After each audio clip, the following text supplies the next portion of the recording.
Welcome back into Zollipod. We are so excited to get into this episode. I am your host, Preston Moore. I'm joined by my co-host, as always, Carson. Hello, everyone. It's me and Preston back at it again.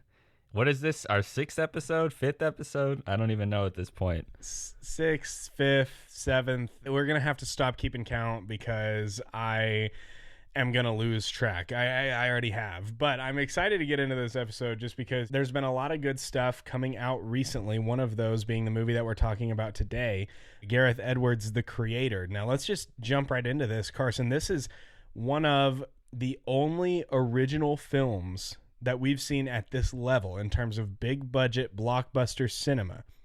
This is one of the only original ideas, not a sequel to something, not an IP pre-existing, not based off of a book, not based off of anything else, an original idea built for the movies that we've had in a blockbuster setting in a long time. We don't get this kind of stuff as much anymore.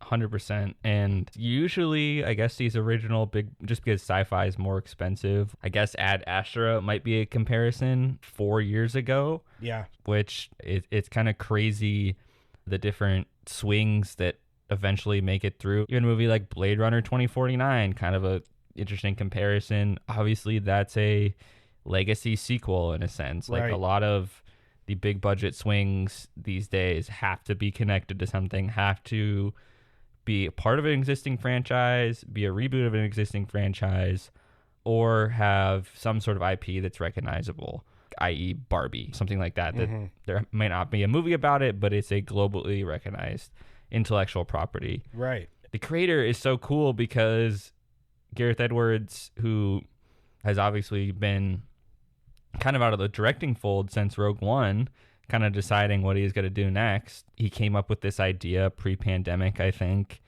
And obviously it's interesting to look back too of like AI was such in a different place, which this movie centers a lot about a future possibility or theoretical possibility of where AI gets developed to and evolves into. Yeah.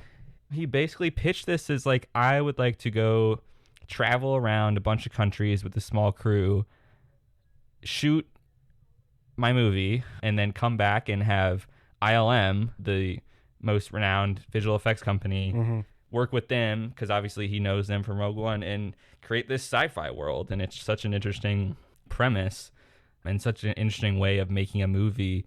You don't see a lot of movies made these days on this scale that they travel around the world constantly, because a lot of times it's we're going to shoot it in a soundstage, we're going to do what's least expensive, but they designed this movie in a way that it made it economically feasible for him to be able to like go out and create this world and then, you know, have visual effects to match it. From the opening scene, that was something that I was so mesmerized by. I don't know about you, it was just like, wow, this feels like such a tangible experience. And I think that's what really sold me on the environment and getting into the story right away. You could see that there was that intention to detail with the whole world. I was kind of shocked by it because I haven't seen a movie do that in a long time. I think that that's one very interesting thing. I want to give a brief synopsis for our listeners. If you haven't seen The Creator, definitely go see it. We may dip into some spoilers during this episode, but I really don't think there's any major spoilers if you don't know any of these characters beforehand. You know, it's not like a Avengers Infinity War type scenario where you're like, oh, is Spider-Man going to die? Who's going to die in this movie? This is a new idea, which is the coolest thing about The Creator to me. But a brief synopsis: this is a movie that Gareth Edwards made set in the future, in which there is an entire new race, basically, of people that are robots, that are AI. I believe it's only set 40 years in the future. It's obviously a little unrealistic. 2065, I think. Yeah. But the way that AI is presented in this movie is very different from the AI we know in the real world. What we know AI as here is a cool tool that can write different things, that can create images, but also something that is a little bit scary in the ways that it may be taking jobs, that it may be affecting the world in a negative way. In this movie, AI is presented as an entirely new race, basically. And I thought that was really interesting. It touches on themes of assimilation with indigenous cultures and certain things like that. That being said, it's not necessarily pro-AI, which is interesting to me, but back to your point, Carson, you mentioned the fact that they were going around in different, actually going to physical locations to shoot this movie. It's something that has almost, I think, become lost on the general audience, most moviegoers today, is the difference between a movie that's shot in a soundstage with a blue screen or green screen and a movie that's shot on location where they're actually somewhere in a physical space in an actual environment and not just a soundstage or something like The Volume, which they use in Star Wars and a lot of Disney Plus things. Yeah, and to be clear, they used The Volume and some other things in this movie as well. Mm-hmm. It's just they used it sparingly and to... You're not relying on it. Yeah. You don't need it to exist. I think that there's so much added to a movie when you're in a location that feels, like you said, tactile. This feels like someone brought a camera out to a real place outside and hit record, which is what happened, and which is what all movies aim to feel like, I think. But I think a lot of the time, again, especially in the general audiences, we've sort of become desensitized to these CGI-heavy blockbuster movies where they film it in a soundstage with very soft lighting. Basically, it allows the filmmakers to put the actors and the characters wherever they want to put them in post. If they have not decided, oh, we want this scene to be set here, X, Y, and Z, or we want this scene to be set in a different location, or we want this scene to be during the daytime or during nighttime, they've found a way to film movies in sound stages where you can make all of that up as you go if you don't have it planned out or if you change your mind. And I think that becomes pretty noticeable in some movies where you watch a movie and you see, obviously it's a green screen, maybe they're in some fictional location that we don't know about, whatever. But beyond that, the lighting is very soft. If you see a movie like The Creator, if there is a scene in The Creator where it's shot in the daylight, in the sunlight, you can tell that lighting is very harsh. It's pointing right at the person's face. You can see their shadows very harshly. You know where the light is coming from. That's something that I focus on a lot for some reason. Lighting is just something that sticks out to me.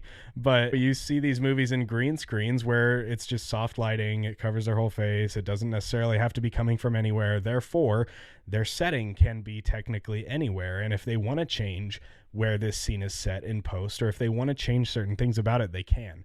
And it's something that we've become desensitized to as an audience. The Creator goes against this. And yes, it uses VFX, but something we were talking about before recording the episode, which I want to hear your thoughts on this, they embed the VFX into the world that they're already shooting. They shoot in physical locations, and then afterward, they embed any sort of VFX, which there are a lot of VFX in this movie, a lot of great VFX in this movie. They embed that into the movie after the fact, which is something that used to be the norm for movies, but now is not so much the norm, not always. Yeah, and shout out to Greg Fraser here, who was a cinematographer on this film and obviously has been sort of developing this working style, and I think probably it influenced Gareth a lot to sort of take up this endeavor. I think he probably was also inspired by Fraser's work with Denis Villeneuve on Dune. That was a similar environment where they either created massive sets or went out in the desert, and I think they invented the sand screens or whatever it was, create this specific texture of lighting that wouldn't impede on the scene in the way a green screen would. Creative ways that can make the world more believable, because I mean that's what any filmmaker hopes to do. And I think there's a lot of creativity and also technological problem solving at play to make that story first vision happen. And I was reading one of the reasons that Gareth shot this movie the way he did is because one of the protagonists in this movie is a very young child. And in one of these interviews, he was talking about wanting to have minimal distractions and the most time, maximized time on set as possible with this actor, because who did a phenomenal job, which we'll get into. Phenomenal job. And obviously a lot of the movie has to be sold in through the lens of her character, and also playing off John David Washington and having to like figure out these interactions. And you're in different countries and there's a lot going on, and so obviously I think that helped the movie more than it hurt the movie, because I think it was probably more of a natural process for the actress to figure out like, okay, this is how this is going to go. I think this movie does some interesting things. One, it feels like there's story and stuff behind every corner, like looking up to like religious symbols in this movie, forming relationships with obviously humans and forming loving bonds with people, and like being friends with kids, obviously, and these different things that are developed in this movie to sort of change our main character, who is this military guy who goes undercover, and then some things happen that sort of changes his view of things. And then the mystery unravels, and it's very interesting to see how humans created this thing and then blamed it for some things in instances. And it kind of flips the notion on its head of the robots. There's all this empathy going on with a bunch of humans. And then on the other side, there's the Death Star in the sky. Like, can we just say how terrifying that is? Oh my God. It just goes around and just scans constantly. Like, there's just like 24/7 surveillance of the entire globe by one country. That's the United States. Yeah.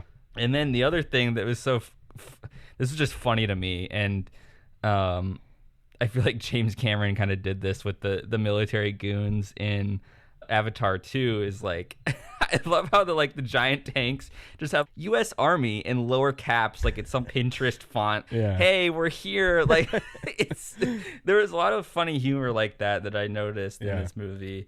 Obviously trying to make this points of they're at war. I guess we should have started with that. Like, we forgot to mention that AI. The humans and the AI race are at war with one another. And it was really interesting the way they handled AI in this movie. Yeah. Because I don't think that it was pro AI. I think that it is easy to watch this movie and say, oh, that was very pro AI. But the AI in this universe, you have to take it for what it is, right? You have to meet it where it's at and try to understand the intention of the filmmaker and the writer.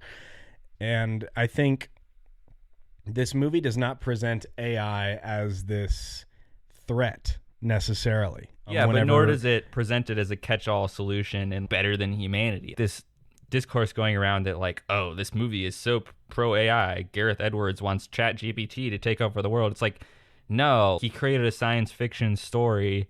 Is very much about people being irrational and, given the circumstances of their world, have created... And it's an allegory. Yeah, it's an allegory exactly. for something that's happened a million times throughout history with imperialism and indigenous tribes or indigenous peoples. It's nothing new. He wanted to make a sci-fi movie, and AI was sort of his avenue to do that in that way, which I think was really interesting. I want to talk a little bit about the creativity on display in this movie, because you can say, well, it's very derivative of sci-fi films that came before it. And yes, it is. Full stop. I agree. That being said, I don't know that it takes away from the movie in that way.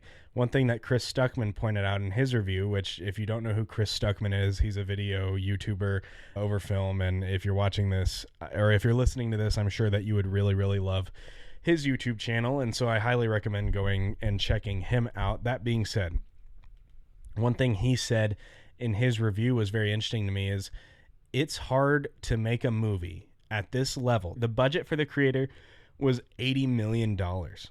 That is still not as much as your most recent or really any given Marvel movie. That being said, it's a large number for an original idea that isn't based off of any pre-existing IP. That doesn't happen as much in this day and age anymore, where a filmmaker can have an idea that is not based off of something else, but can have an idea that is completely original.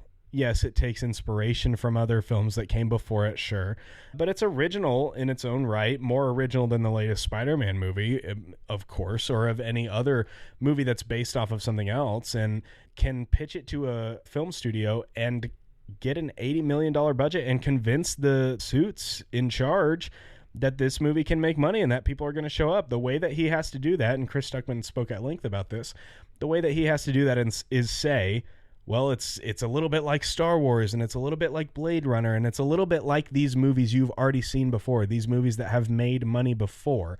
If he doesn't say that, how's he going to convince them to give him $80 million to shoot this movie? Which, again, is still not as much as some of the biggest IP blockbusters, but still is more than almost every original movie released in the last 5 years. Right. Directors who have made their big franchise movies and then like, what now? What's their next thing? And I think there's one avenue. The Russo brothers sort of leveraged their clout to obviously create some pretty massively budgeted movies for Netflix or whoever. Yeah, The Gray Man was Netflix's most expensive movie. But they very much feel like versions of something that somebody recognizes from, I mean, Gray Man is just James Bond, sort of original, but right. very clearly. I feel that the inspiration versus imitation is very different between it. Like the Russos did something different and they're on a different career trajectory than I would say that Gareth Edwards had been inspired and like. Absolutely. And so I think that's such an interesting distinction. And I think what we're seeing in the industry is it's harder for someone like Gareth Edwards to get a project that he's very passionate about. And yeah, he's inspired by these things, but probably the pushback is, so what, you're inspired. This is the paramount conflict between business and creativity that happens. This has been a thing for 100 years, but like Chris Tuckman said, it's just harder to get done. And so I feel like I have my own gripes with this movie. I don't think it's a perfect script. I don't think it's necessarily the perfect movie, but just the fact that this movie... No, it's not perfect, and it's not necessarily... Yeah. I feel like he got his creativity across, and I feel like that should have its own different merits than judging something like The Gray Man. It's born out of a different attitude, I feel like, and it's kind of interesting to watch that unfold as we're sort of post-pandemic and all these different ideas. And what's the next great innovation gonna be as we talked about in this episode several times, even just going over the summer box office lately in our episodes, like, hey, people really didn't show up for Indiana Jones, The Flash. Pixar is something that people are now expecting to watch on Disney Plus. How do you reckon with all of that? And I think original movies like this are going to be part of the answer. And it's not doing so great at the box office now, but I think making original movies and betting on them on a more consistent basis will eventually train audiences to be like, hey, like there's some cool new ideas out there, and I would rather go see this possibly than go see the 10th installment of Fast and Furious. I feel like there's a conversation there of this is just one of hopefully many new risks into the late 2020s and 2030s of hopefully just more of stuff like this. Like, we should just appreciate that this got made in the original form that it did. Yeah, I think you bring up an interesting point. You can certainly say, well, the creator's not doing super well at the box office, so maybe this stuff isn't profitable. Yeah, that's certainly an argument. How'd The Flash do? And what did it cost? How did Indiana Jones do, and what did it cost? The creator cost $80 million to make. You could triple that number, not double. You could triple that number, and you are $55 million less than the budget of Indiana Jones and the Dial of Destiny, which also flopped at the box office. Right. So when you think about it in that way, these movies also have legs. These movies are also starting to surface a little bit more. You're seeing the Best Picture winners have a little bit more widespread appeal. Everything Everywhere All at Once, that was A24's most profitable movie, and at the same time, won Best Picture.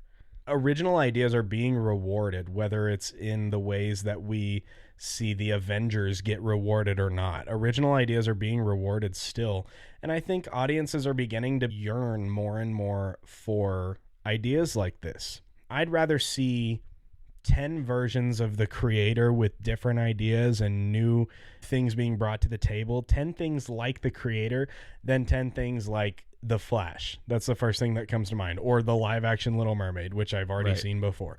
I think a trend that people are beginning to notice is a lot of these blockbuster movies, the superhero genre, which has really taken over the box office, is just a reskinned version of the last superhero movie, Blue Beetle. Blue Beetle has long been one of the comic book characters that I've hoped that they would make a movie about. And so when I learned that they were making a Blue Beetle movie, I was really excited. I went to go see it, and I had a good time with it. But I know at the same time that it is just a version of a movie I've already seen before. I have seen this classic story before. And a setup exactly. to whatever comes next. It's always about, oh, well, is James Gunn going to confirm that he's going to stay as Blue Beetle? Like, what's the next thing? What does this set up? And it almost, Marvel is something that we bring up on this podcast a lot, but it's basically the clearest example of all of the things that we talk about. I've had conversations with people, friends of mine, who have said, well, it's kind of the job of a Marvel movie to set up the next movie, so I didn't think it set up the next thing very well.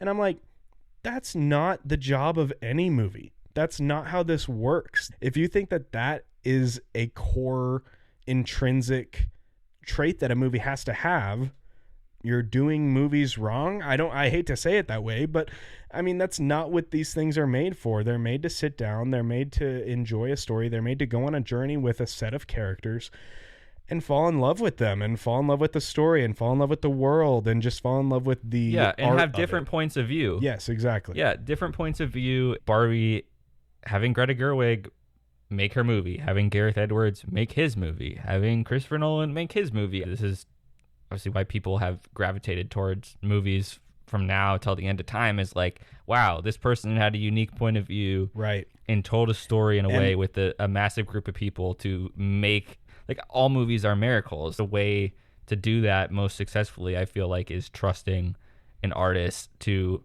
fully do so and fully express their creativity. And at least personally, what made me so excited about coming out of this movie is, man, I'd probably give this movie a 3.5 or 4 stars out of 5. It's not a perfect movie, but it just got me excited and reminded me why I love movies so much. Yeah. And I think that is a really great sentiment of why we both love movies. And we hope more broadly, even if we don't get back to a point where, like, so many people are going to see a variety of movies at different budget levels, the box office is healthy and whatever, there can at least be some more risk-taking and more opportunities for people to tell stories that aren't IP. And quite frankly, they're going to have to, because Disney's out of ideas. Warner Brothers will eventually run out of DC ideas. People are going to have to take risks in order to sustain the business. Yeah, and you could argue that Warner Brothers has run out of DC ideas because they're making the same characters come back after 40 years. You know, I mean, Michael Keaton's Batman was never supposed to exist in a movie that wasn't Tim Burton, and yet we saw him fighting in broad daylight in The Flash. Would Tim Burton ever shoot that in Batman 1989? No, he would not. Back to your point, I gave The Creator 4.5 stars. I've gotten to the point where I just lean toward giving a movie more stars because I'm sick of cynicism. I don't want to be negative toward a movie if I don't have to be. And so I like to judge it on its merits instead of what it did wrong. To me, The Creator, there was some jolty pacing in the second act, absolutely. There was probably about 10-15 minutes where I got kind of bored, I'm not going to lie, during this movie. The third act was riveting. They got right back on track to me, I thought, and I love the first act as well. That being said, throughout, even the part where I kind of was not engaged in the story itself, I was still immersed and amazed by the creativity, by the different ideas being brought to light, by the filmmaking, plain and simple, by the direction, the acting, and by the cinematography and the VFX. I mean, The Creator is why I love movies. Movies like The Creator are why I love movies, and I think that you would agree with that. Movies like this are what transports us to a different world that makes us fall in love with these kinds of stories when they're made the way that The Creator was made. And it's very evident on the screen. Are there Marvel movies, are there franchise films that I like more than The Creator, that I think are better than The Creator? Yes, there are. But that doesn't mean that The Creator is necessarily worse or that we have to have more movies like those Marvel movies. I can look at my 2023 list, which we'll get into. There's Marvel movies ahead of The Creator. There's franchise movies ahead of The Creator. Absolutely. But seeing something like The Creator, this is another reason why I love Avatar, which has now spiraled into a franchise of its own. But one of the reasons that I love Avatar is that it is an IP that was directly made for the big screen. Avatar was made to be a movie. It was conceptualized with the idea of what is this going to look like when it is on the big screen. How can we create a story? How can we create a world that is so immersive, so visually engaging to look at, that is so immersive on the big screen? When you take a movie like a Marvel movie or even Barbie went a completely different direction from what the IP is, which is I think why it was so successful, is because it didn't give you what you think a Barbie movie would be. Barbie wasn't created to be a movie. You know, Spider-Man wasn't created to be a movie. He was created to be a comic book character. And you look at movies that are created to be blockbuster films like The Creator, like Avatar, and you can say from the very earliest stages of this movie, from the earliest stages that they were making this, they had this in mind. What I am watching right now is the full fruition of the earliest idea of what this story was going to be. This is the medium that it was intended for. And I think that that aspect to a film is something I really enjoy personally, knowing this was made for the big screen. They carried out this vision and it looks great. Yeah, that's a great point. Even if you didn't like this movie, I think the conversation that we just had, I think, is important and points to a broader picture of different things happening in industry. Let's just talk about some moments we loved in this movie. And this may get into a lot of spoiler territory here, so if you've listened so far and haven't seen The Creator, I suggest you go in theaters and watch it. But there's so many cool things. Like, I don't know why I'm thinking about this specific scene right now, but like those bomb droids that turned on and said go, and then they would sprint across the bridge. I was like freaking out during that scene because the first one, right, it runs past the guy and I'm like, oh my gosh, what are they gonna do? And then they just look back and it goes off. And then all of a sudden, like, I just thought it was such a cool moment when she stands up on the bridge and confronts the second bomb droid, and then they're looking back. It's such a cool moment of tension. Yeah. Obviously, the design of that robot is super cool. That whole battle was awesome, by the way. Like, when they raided that village. Yeah. That was actually the part of the movie that I was starting to get a little bored in. That was where the pacing was starting to lose me. And then the bomb droids showed up. You know, you press a button and it starts counting down and he just jogs right into the village. And that was the part of the movie to me where I was like, oh, that's really cool. That's interesting. We have these kamikaze droids, basically. This is something that I would love to see, you know, in Star Wars. I mean, obviously the creator took a lot of ideas from Star Wars. It's what I want Star Wars to be now. Honestly, it's what I wish Star Wars was right now, even, and it's not.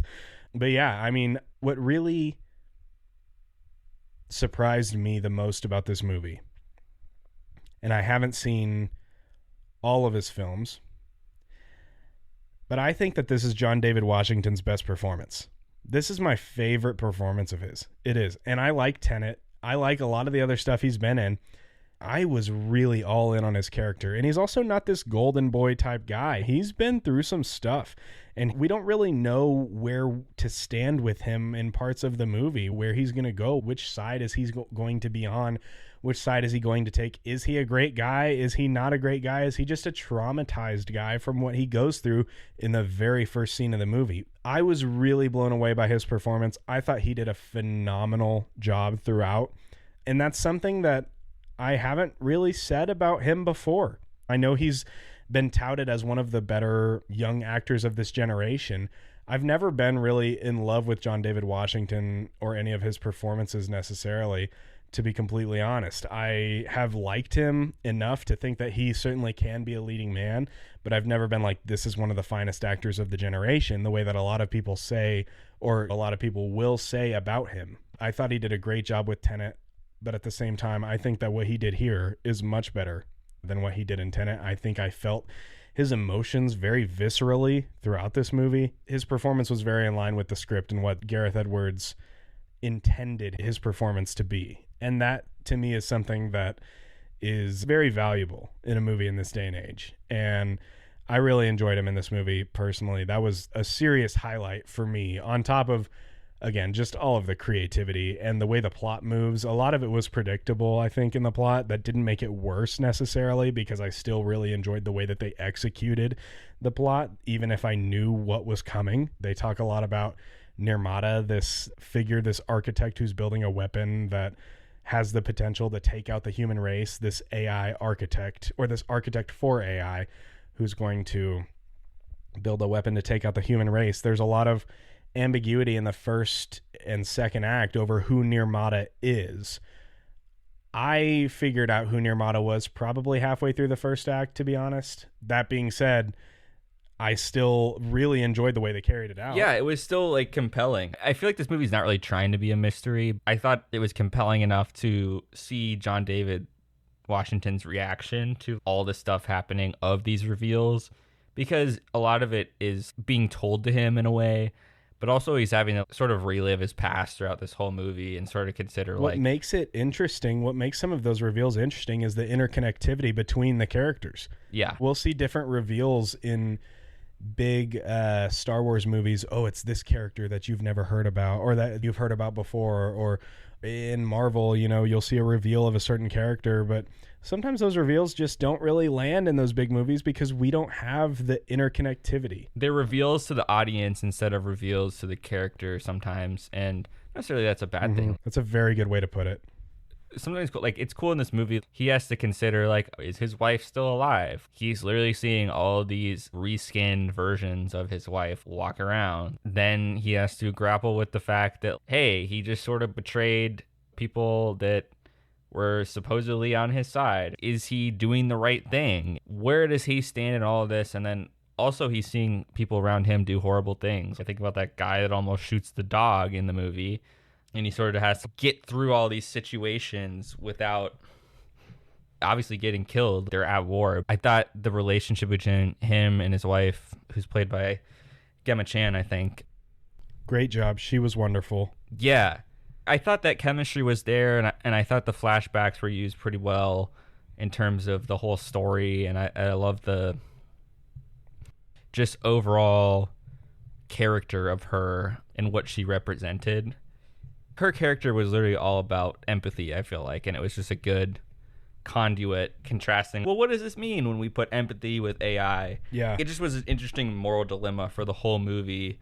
And then when they find her at the end, now you can see that he's finally found her again.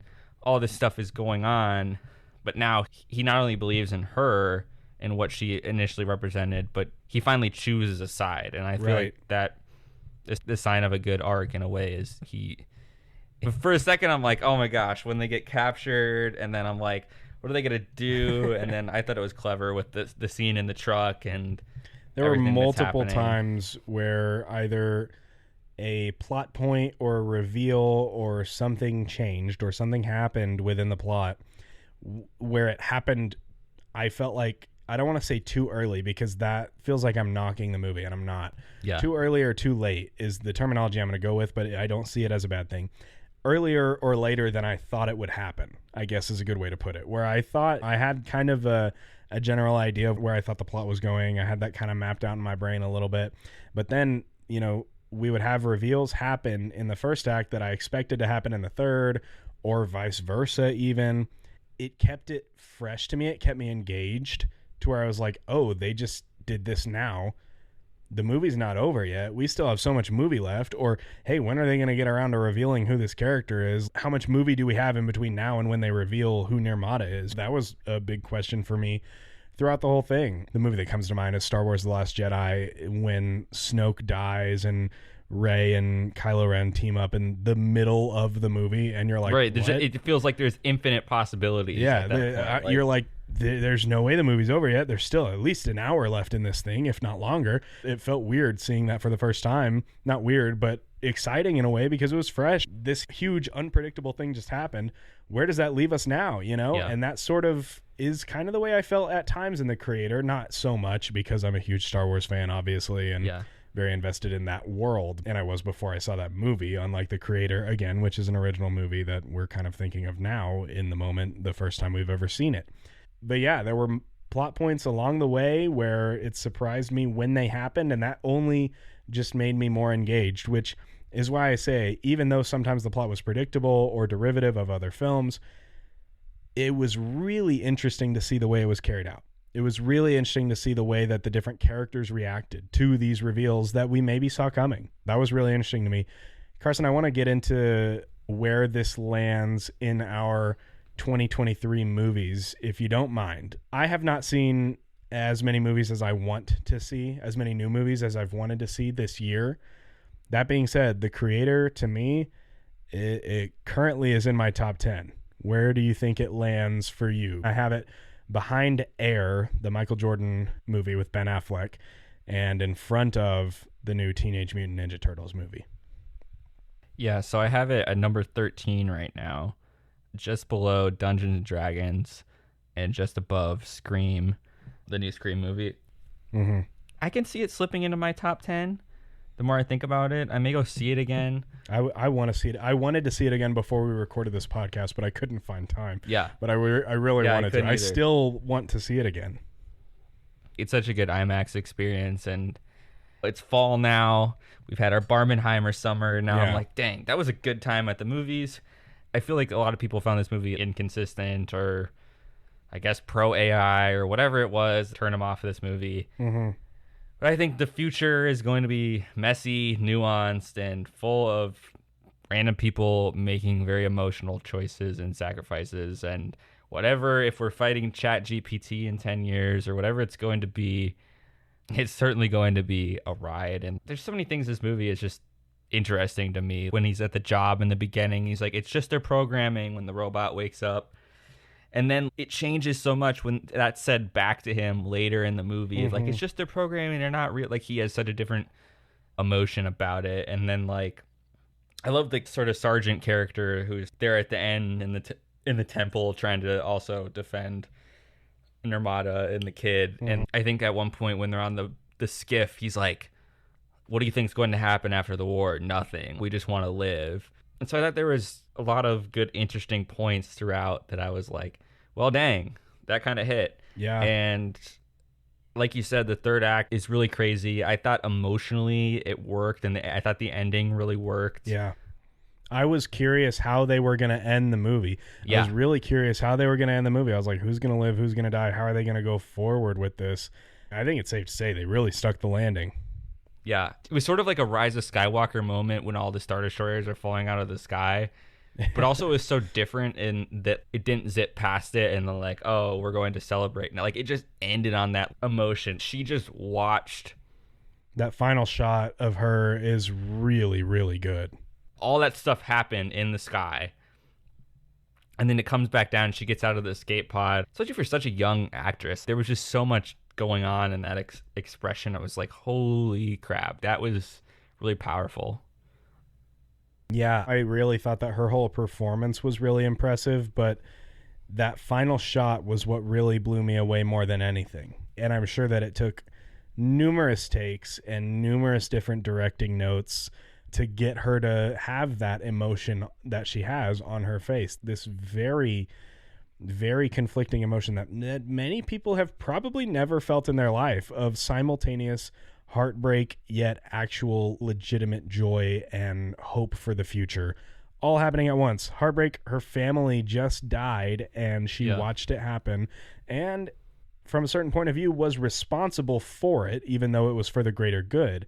She's dealing with all of that already, and then she gets down to earth and she sees that her actions have essentially, potentially, freed this entire race, that she accomplished the goal that she was hoping to accomplish, and all of the emotions that come with those things being presented without a single word in that final shot where it's just her watching her people celebrate. Really, that was really moving to me, was the way that they played that and just how strong her performance was in that small shot. What is it, 5-6 seconds, I don't know, but it really just hammered home the message of the movie. It hammered home just the overall arc that these characters have been on. It did so many things very well that really impressed me.